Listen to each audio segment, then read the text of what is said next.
말씀으로 방해에 휩싸일 때라는 제목으로 말씀 나눌 때 하나님께서 오늘도 은혜 주실 줄 믿습니다. 자, 지난 시간에 이어서 우리가 믿음 생활을 해 나갈 때에 우리에게 일어나는 어떠한 문제점들이 우리에게 보여지고 느껴질 때에 우리가 어떻게 해야 될까 계속해서 이제 지난주부터 말씀을 나누고 있습니다. 그래서 지난주에는 우리가 믿음 생활하는 동안 두려움이 일어날 때, 두려움이 우리를 휩싸일 때에 우리가 어떻게 해야 될 것인가, 거기에 대해서 말씀을 나눴고, 오늘은 두 번째 시간으로 우리가 믿음 생활하는 동안 사명의 길을 걸어갈 때에 우리에게 방해가 일어날 때 어떻게 해야 되는가, 그 문제가 일어날 때 어떻게 해야 되는가 말씀을 나눌 때 하나님께서 함께 하실 줄로 믿습니다. 자, 우리가 어떠한 일들을 행해 나갈 때에 우리가 생각했던 대로 그 모든 일들이 잘 되어졌으면 좋겠지만, 그러나 때로는 원치 않는 여러 가지 어려움들로 인하여서 또 이 세상을 주름잡고 있는 악한 사단의 공격으로 인하여서 우리에게 방해가 일어날 때가 있습니다. 그런데 이런 방해가 일어나다 보면은 우리가 그 일들을 추진하기가 어렵죠. 자, 그러다 보면은 우리의 마음 속에 또 이런 생각들이 들기도 합니다. 아, 이 일이 내가 잘못 생각한 것일까? 내가 잘못 계획한 것일까? 하여튼 그런 고민들이 들면서 우리는 주춤하게 되는 것이 현실입니다. 꼭 이러한 일들만이 교회의 어떤 일들뿐만 아니라 여러분들의 직장과 여러분들의 가정과 여러분들의 어떤 관계적인 면들에서도 더 나아지는 것을 추구하려고 할 때에 또 꼭 예상치 못했던 어려움들, 난관들로 인하여서 우리의 마음이 주저앉고 무너질 때가 있습니다. 그러면서 주눅이 들면서 이 방해가 일어나는 걸 보니까 내가 하고자 하는 일들이 정말 잘못 내가 계획했던 거구나라는 생각을 하면서 포기를 해버리는 분들도 있다라는 것입니다. 그런데 여러분, 정말 그럴까요? 여러분들이 좋은 결심을 하고 믿음의 길을 걸어가려고 할 때에 우리가 평탄한 길만 우리에게 펼쳐지는 것은 아니다라는 것이죠.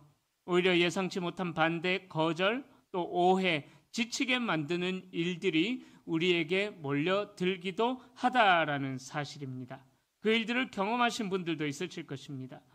이 일들은 우리가 이 교회 일들뿐만 아니라 모든 일들 속에서 한 번쯤은 다 경험하는 그러한 일들일 것입니다. 어찌 보면 우리가 걸어가고 있는 이 인생길, 믿음의 길뿐만 아니라 우리가 걸어가고 있는 이 인생길에서조차도 우리가 나아가려고 할 때에 평탄한 대로만 있는 것이 아니기에 어찌 보면은 우리의 믿음의 길, 그 사람이 정말 믿음의 삶을 살아가고 있고 정말 믿음으로 한 걸음 한 걸음 내딛고 있느냐 확인할 수 있는 길은 방해와 시험 속에서도 또 시련 속에서도 꿋꿋이 하나님께서 맡기신 그 각자의 길을 걸어가고 있는가, 그것을 우리가 보는 것이 그 사람의 믿음을 또 점검할 수 있는 또 하나의 방법이 된다라는 것입니다. 자, 그런 의미에서 우리의 믿음의 길은 어떠한 방해가 있다고 할지라도 그 길을 끝까지 그 길이 하나님께서 기뻐하시는 길이라면은 끝까지 그 길을 걸어가야 하는 것이 믿음의 사람이 행해야 될 선택이다라는 것입니다. 자, 이스라엘 백성들이 아브라함으로부터 시작해서 이스라엘 민족이라는 그 족속이 생기고 나서 하나님께서 그 이스라엘 민족에게 사명을 주셨습니다. 너는 복의 근원이 될지라. 그런데 실제로 이스라엘 백성들의 그 생활들을 보면은 어떻습니까? 하나님께서 아브라함에게 언약을 주셨지만은 그 아브라함에게 주신 언약이 믿음의 후대로 갈수록 점점 더 약해지고 또 그 믿음의 길을 떠나는 믿음의 후손들이 성경의 역사 속에서 많이 나타났던 것을 볼 수가 있습니다. 자, 그들은 하나같이 첫 출발은 좋아요. 첫 출발은 좋은데 그 길을 걸어가는 동안 자기들에게 닥치는 어떠한 유혹들, 방해들로 인하여서 자기들이 처음에 꿈꿔왔던 내가 세워갈 하나님의 나라, 내가 걸어가야 할 하나님의 길, 그 길들에 대해서 세상의 유혹과 내가 걸어가고자 선택했던 그 길을 비교해 보는 거예요.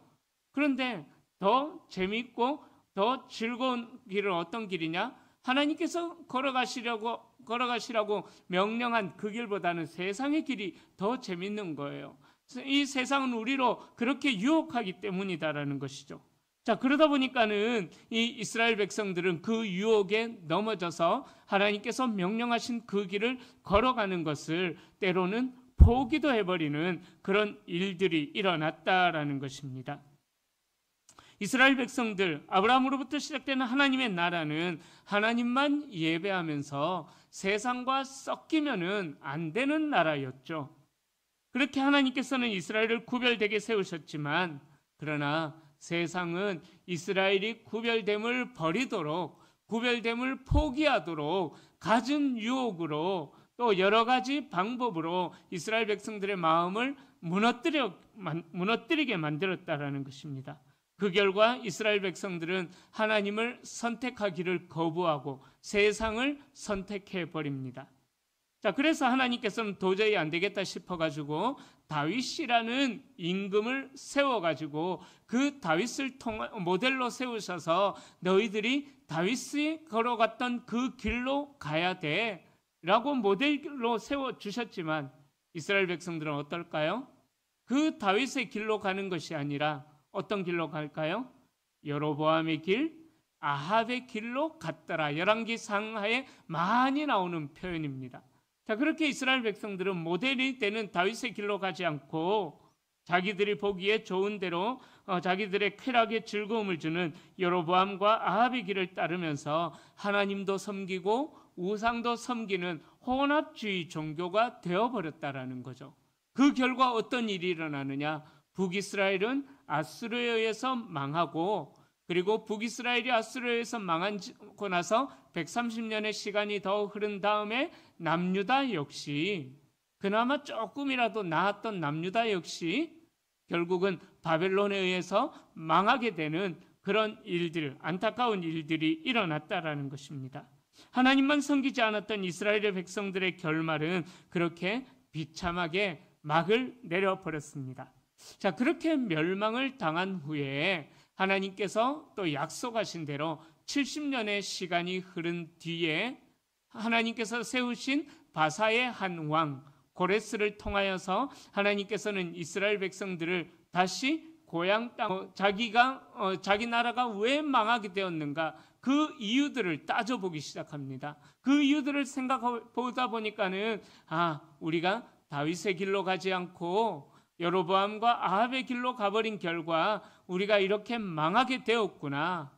하나님께서는 우리를 아브라함으로부터 시작해서 복의 근원이 되는 공동체로 세상 나라를 정복해서 하나님의 나라를 만들어가고 세워가야 하는 공동체로 우리를 불러주셨는데 우리가 그 사명을 감당하지 못했구나라는 것을 깨달으면서 이들에게 회개의 운동이 일어납니다.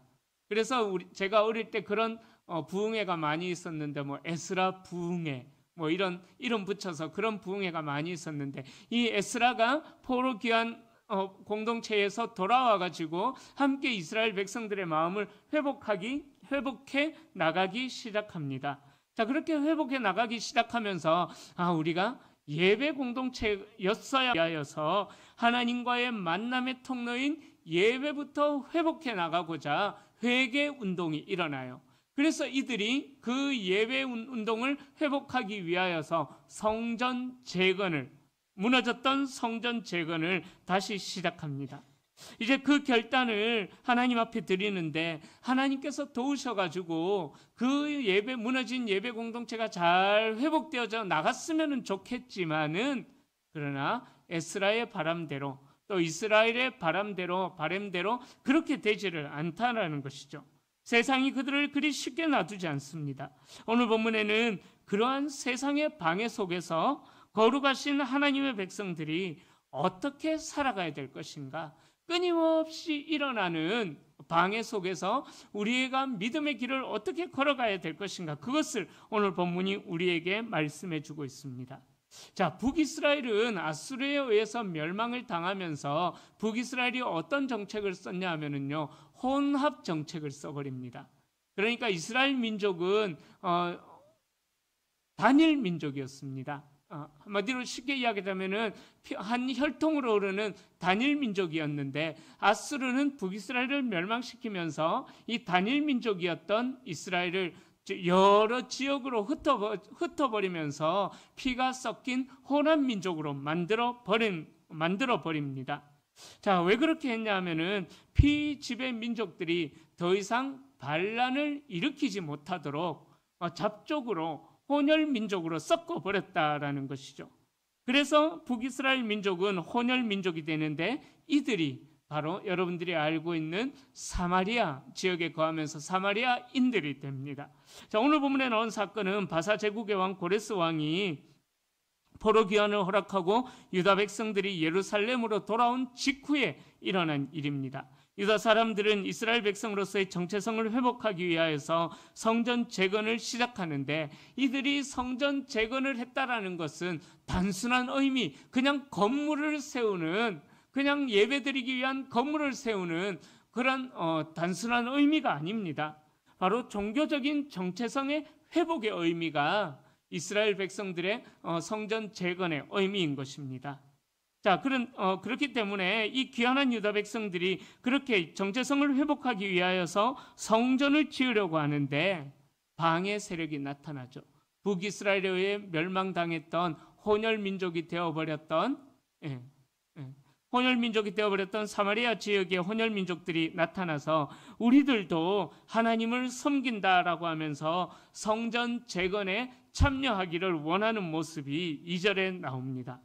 자, 그런데 이 모습은요, 어찌 보면은 협력하는 것처럼 보이지만 본질적으로는요, 신앙의 정체성을 흐리게 만들어버리는 그러한 일들이 되어버리는 혼합주의의 접근이었다라는 것입니다.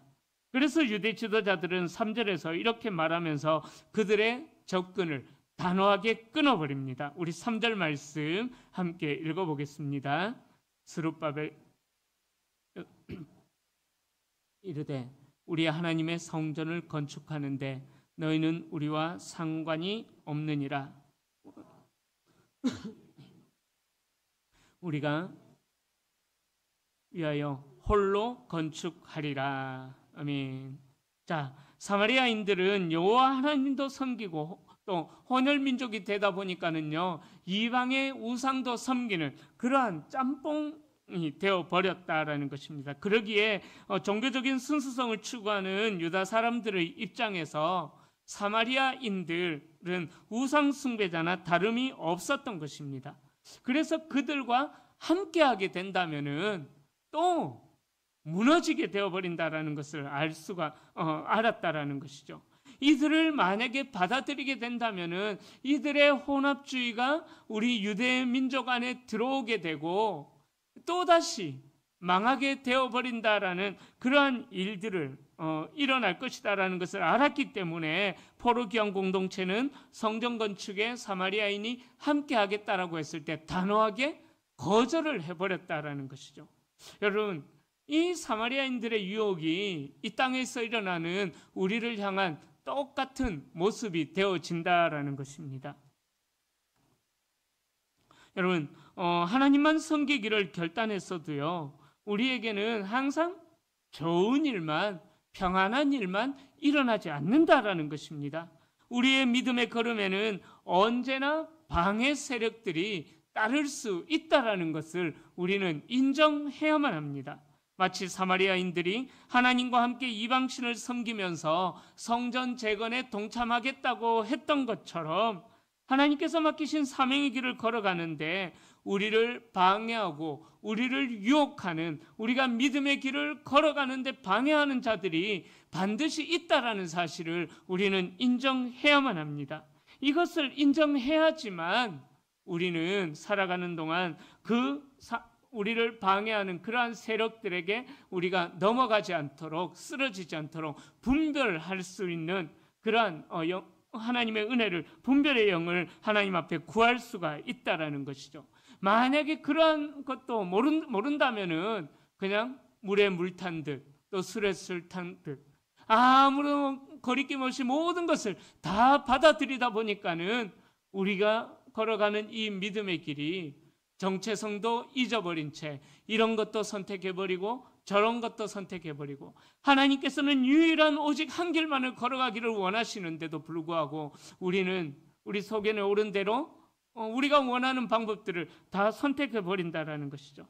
여러분, 교회 일도 그렇고 세상 일도 그렇고 어떤 일들을 할 때에 협력자가 많이 있으면 참 좋을 것입니다. 하지만 그 협력자들이 우리에게 하나님께서 기뻐하시지 않는 방법이나 또 세상의 어떤 타락하는 그 방법을 가지고 우리에게 다가온다면은 우리는 그것을 단호하게 이 스룹바벨과 예수를 포함해서 모든 지도자들이 그 사마리아인들을 단호하게 끊어내버렸던 것처럼 우리는 우리를 유혹하는 적절한 타협, 우리에게 좋겠지 하면서 생각하면서 다가오는 그 유혹들을 하나님께서 기뻐하시지 않는 일이라면은 우리는 단호하게 끊어내 버려야 한다는 것입니다.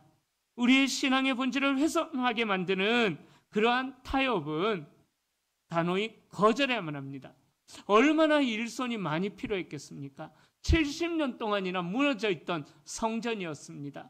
그러기에 그 성전을 다시 세우기 위해서 얼마나 많은 일손이 필요했겠습니까? 그죠?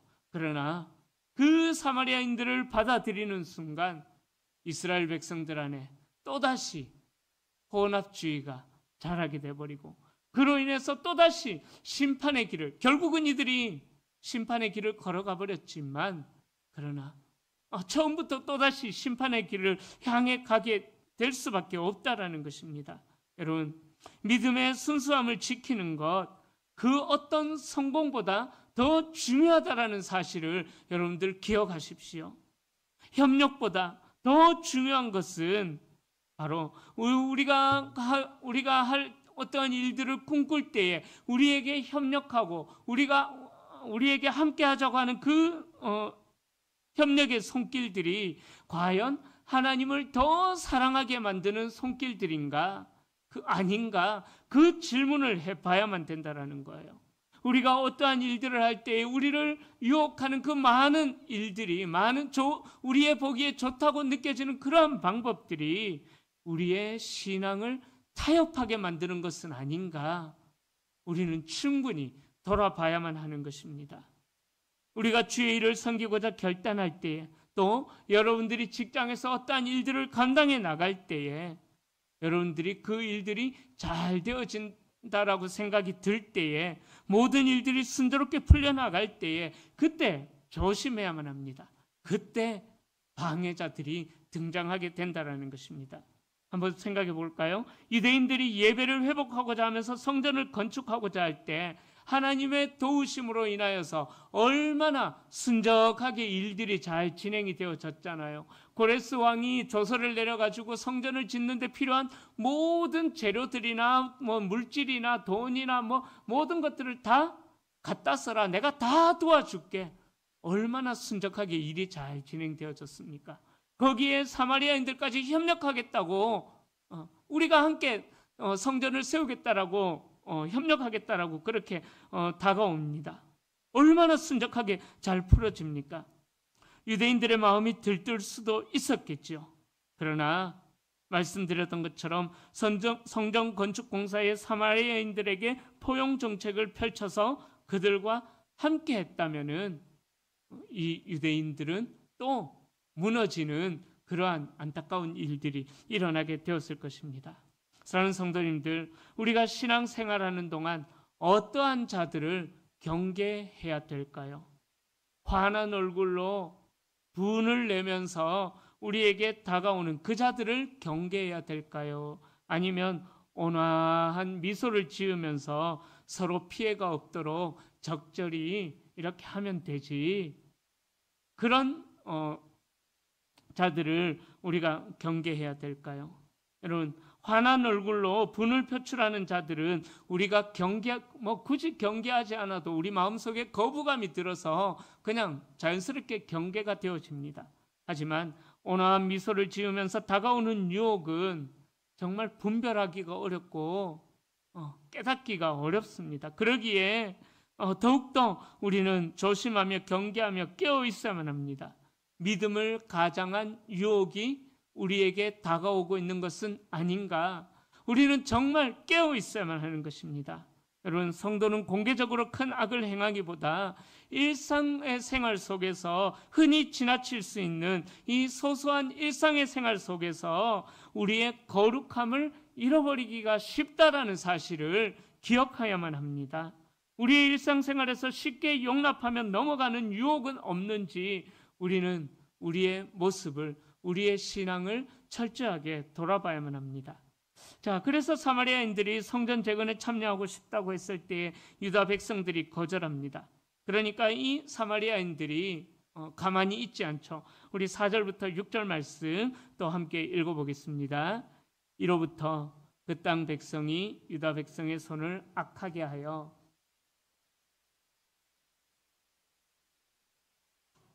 바사왕 다리오가 즉위할 때까지 관리들에게 뇌물을 주어 그 계획을 막았으며 또 아하스웨로가 즉위할 때에 그들이 글을 올려 유다와 예루살렘 주민을 고발하니라.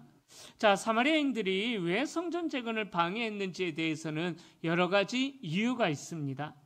사마리아 지역에 살던 사람들은 아수르 제국이 북이스라엘을 멸망시키고 강제로 이주시킨 혼혈 민족들이다라고 말씀을 드렸습니다. 그러기에 유다 백성들이 귀환하기 전까지는 그들이 이스라엘 땅의 세력의 중심이었어요. 그런데 유다 백성들이 포로 귀환하고 나니까는, 그래서 이들이 포로 귀환하고 나서 성전을 지으려고 하니까는 자기들이 중심이었는데 이제는 그 중심이 누구로 바뀔까요? 사마리아인들로 바뀌어버리게 되었다라는 거죠. 그러니까 사마리아 지역의 권위나 영향력이 줄어들 수 있는 위협으로 느껴졌기에 성전 재건을 방해했다라고도 이야기합니다. 또한 또 이들이 성전 재건을 방해했던 이유는 뭐냐면은 우리 사마리아인들이나 너네나 똑같은 한 민족이다. 그런데 그래서 성전 재건에 동참하려고 했지만 유다 백성들은 하나님의 백성의 순수 혈통, 순수 정체성 구분 때문에 유대 지도자들이 사마리아인들을 배제시키며 거부해버렸지 않습니까? 이 배제가 사마리아인들에게 모멸감으로 느껴졌고 그래서 결국 유다를 적대하는 행동으로 나아가 버렸다라는 것입니다. 또 성경적인 의미로 볼 때에, 구속사적인 의미로 볼 때, 성경 전반의 흐름에서 볼 때 성전은 하나님의 임재가 있는 곳, 하나님의 구속사의 중심, 하나님의 구속사의 역사가 시작되는 곳이 성전이었습니다. 그러기에 이 사탄은 늘 하나님의 뜻이 이루어지는 곳에 방해를 시도한다라는 거죠. 그러니까 이러한 사실들은 느헤미야의 성벽 재건 때도 동일하게 사마리아인들이 방해하는 사건들이 일어나는 것을 보면서 잘 알 수가 있습니다. 그러니까 다시 말씀드리자면 영적인 의미에서 볼 때도 오늘 본문에 나오는 이 사마리아인들의 방해는 하나님의 구속 역사에 대한 저항의 영적인 저항으로 해석할 수가 있다라는 것입니다. 즉 하나님의 구속 계획을 좌절시키려는 사탄의 전략의 일부로 볼 수도 있다라는 거죠. 자, 그러니까 유다 백성을 돕겠다고 했던 이 말을 했던 사마리아인들은 자기들의 뜻대로 되지 않으니까 정반대로 방해하기 시작합니다. 유다 백성들의 사기를 떨어뜨리기 위해서 악한 방법을 동원하는데 바사의 관리를 뇌물로 매수해서 공사가 진행되지 못하도록, 또 6절에 보면은 아하스웨로가 즉위할 때까지 그들이 글을 올려 방해했다라고 그렇게 이야기하고 있는 것이죠.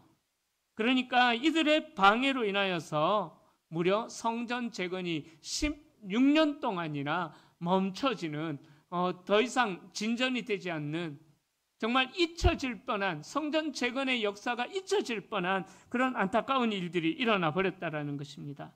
여러분, 이처럼 세상은, 우리 교회가 이 세상 가운데 힘을 발휘하지 못하도록 또 거룩한 영향력을 끼치지 못하도록 사탄의 세력은 계속해서 우리 교회를 방해하고 우리 성도들을 방해한다라는 것입니다. 세상은 자신과 어울리지 않는 자에게 그렇게 악한 본색을 드러낸다라는 것이죠. 온갖 불의한 방법으로 교회를 모욕하고 조롱하고 교회를 향한 핍박을 일삼는 것이 지금 이 시대에 일어나는 일들이지 않습니까? 그로 인하여서 두려움에 빠지게 만들어버립니다. 그래서 교회로 하여금 힘이 빠지게 만들고 포기하게 만들고 세상과 타협하게 만들고 불순종하게 만들고 세상의 그런 죄악들이 들어와서 회개하면 되겠지 하면서 세상의 것들을 받아들이면서 그렇게 교회마저 오염이 되어버리는 그러한 일들을 사탄이 알게 모르게 진행하고 있다라는 것입니다. 여러분, 만약 우리가 그러한 방해로 인하여서 성도다움의 고결함도 잊어버리고 교회의 교회다움도 잃어버리게 된다면은 교회는 더 이상 세상에서 칭송받을 수 없는 지탄의 대상만 되어버린다라는 것입니다. 그러기에 교회와 성도는 이런 세상의 방해 앞에서 포기해야 되는 상황이 닥친다고 할지라도 우리가 믿음을 계속해서 지켜나가야만 한다라는 것입니다. 세상의 방해가 많으면 많을수록 우리가 더 믿음의 길을 걸어가고 있다라는 증거가 된다라는 것입니다. 그러기에 사랑하는 성도님들, 세상의 방해와 세상의 조롱 앞에서 세상의 비웃음 앞에서 절대 위축되지 마십시오. 지금 교회 지도자들의 타락으로 인하여서 얼마나 지금 이 시대에 교회가 많이 지탄을 받고 비웃음의 대상이 되어버렸지 않습니까? 극동방송의 김장원 목사님 사건이나 순복음교회 이영훈 목사님의 사건이나 그 사건들로 인해서 얼마나 교회가 지금 지탄의 대상이 되어버렸지 않습니까? 그렇다고 해서 여러분들 이러한 방해가 있다라고 해서 절대 위축되거나 두려워하지 마십시오. 하나님께서 성도에게 주시는 것은 이러한 방해로 인하여서 두려워하는 마음이 아니라 감당할 수 있는 능력이라고 디모데후서 1장에서는 우리에게 분명하게 말씀하고 있는 것입니다. 여러분, 방해는 피할 수는 없습니다. 그러나 방해로 인하여서 무너질 필요도 없는 것입니다. 두려움은 사탄과 세상이 주는 것이기에 그 두려움에 그 방해에 사로잡히지 마시고 전능하신 하나님께서 예수 그리스도 안에서 허락하신 승리를 바라보며 세상 사람과 구별되는 거룩함을 드러내면서 살아가는 우리 성도님들이 될 수 있기를 주님의 이름으로 간절히 축원합니다. 그렇게 살아가는 동안 세상은 계속해서 교회를 무너뜨리기 위해서 연합하고 또 모함하며 위협합니다. 세상은 계속해서 강도를 높여가며 위협합니다. 교회의 지도자들을 무너뜨리면서 교회의 지도자들이 쓰러지게 만들면서 강도를 높여가면서 위협합니다. 세상뿐만 아니라 또 그래서 교회도 타락하여 성령의 역사도 기대하기 힘들어지고 사탄의 참소로 인하여서 비참한 영적인 상태에 빠질 수도 있습니다. 그러나 이러한 방해가 심하면 심할수록 우리는 더욱더 믿음의 정절을 지켜나가며 하나님께서 기뻐하시는 그 길을 걸어가야만 한다라는 것입니다.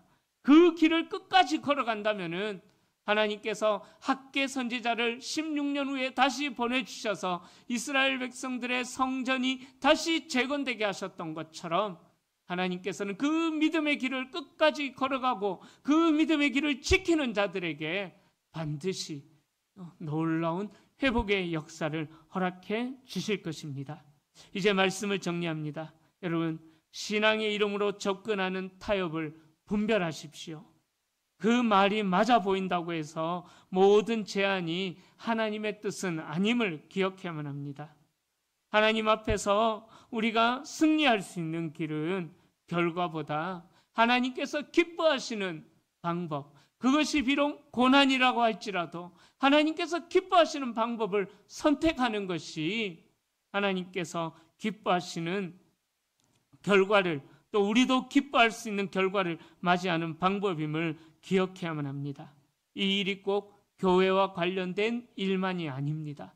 여러분들의 일터에서도, 여러분들의 가정에서도 여러분들과 관계된 모든 것에도 오늘 이 말씀이 적용이 되어질 수 있기를 축복합니다. 우리가 처한 현실은 언제든지 암담해질 수 있지만은 또 우리가 생각하는 것보다 강도가 더 세질 수도 있지만은 그러나 성경의 역사가 보여주는 것은 하나님께서 당신의 백성들을 붙들고 계시기에 세상은 하나님 앞에서 아무것도 아니다라는 것을 기억해야만 합니다. 바라기는 하나님께서 기뻐하시는 길을 또 그 영광을 소망하면서 그 길을 걸어가면서 날마다 거룩한 길로 나아가는 우리 성도님들이 될 수 있기를 축복합니다. 그 길을 걸어가는 우리 귀한 성도님 한 분 한 분을 하나님께서 버려두지 않으시고 끝까지 붙들어 주셔서 힘을 더하시고 그 길을 완주할 수 있도록 하나님께서 함께해 주시기를 주님의 이름으로 간절히 축원합니다. 우리 함께